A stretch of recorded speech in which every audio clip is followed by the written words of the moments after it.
이게 마지막 질문이 될 것 같은데요.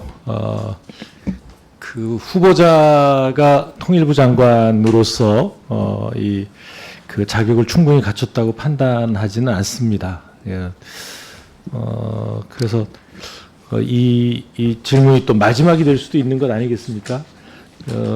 좀 한 말씀 드리면, 우선 그 남북 관계에 대해서 오랫동안 쭉 그 국제 정치를 전공해 온 전문가로서 지켜봐 오셨는데, 이게 한 민족으로서의 특수한 관계와 그리고 이제 유엔에 동시 가입한 그 남측 북측 모두 국가의 형태를 갖춘 또 그런 관계가 복합적으로 작용하고 있는 관계라고 보여집니다. 그렇게 보시는 거죠? 네. 그런데 이제 이런 면에서 보면 이 남북 관계를 볼 때도 어느 한쪽의 측면에서 정책을 선택하거나 입장을 정하기가 어려운 것이, 일테면 이제 그 굉장히 학자로서는 자유주의적인 입장을 많이 취해 오신 것 같아요. 그런데 또 한편에서 장관으로서의 이 어떤 정책이나 이런 걸 논하실 때는 자유주의적인 입장보다는 현실주의적인 입장에서 이야기를 하시게 됩니다.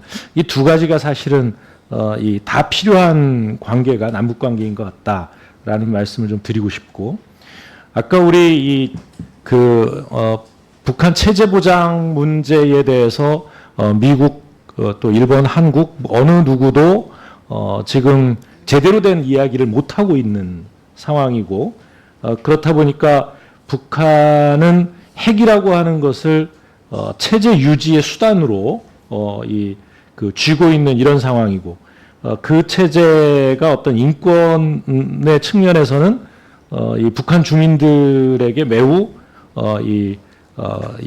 긍정적이지 않은 체제다라고 하는 것을 이제 말씀을 쭉 해오셨어요. 그런데 체제 보장이라는 말에 대해서는 또 그것은 외부에서부터 보장할 수 있는 문제가 아니다, 이렇게 답변을 하세요.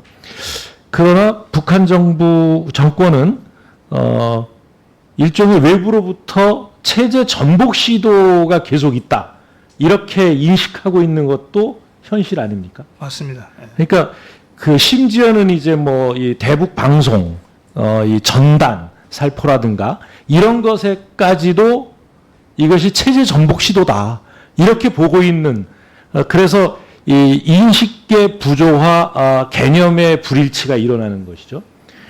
그러니까 체제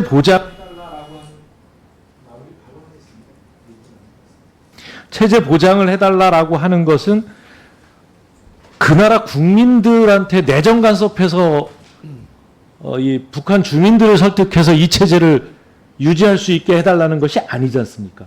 외부에서 위협을 걷어달라는 것이고, 국가로서 또 정부로서 서로 인정하고 수교하고 평화적인 관계를 맺자, 이런 의미로 북은 체제 보장이라는 말을 쓰고 있는데, 이제 그 장관 후보자께서는 다른 개념으로 쓰고 계시다.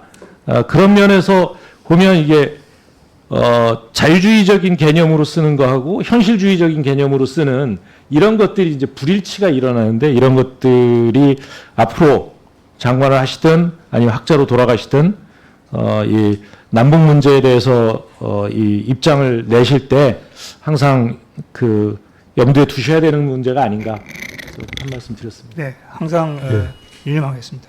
네, 수고하셨습니다. 이현욱 의원님 질의해 주십시오.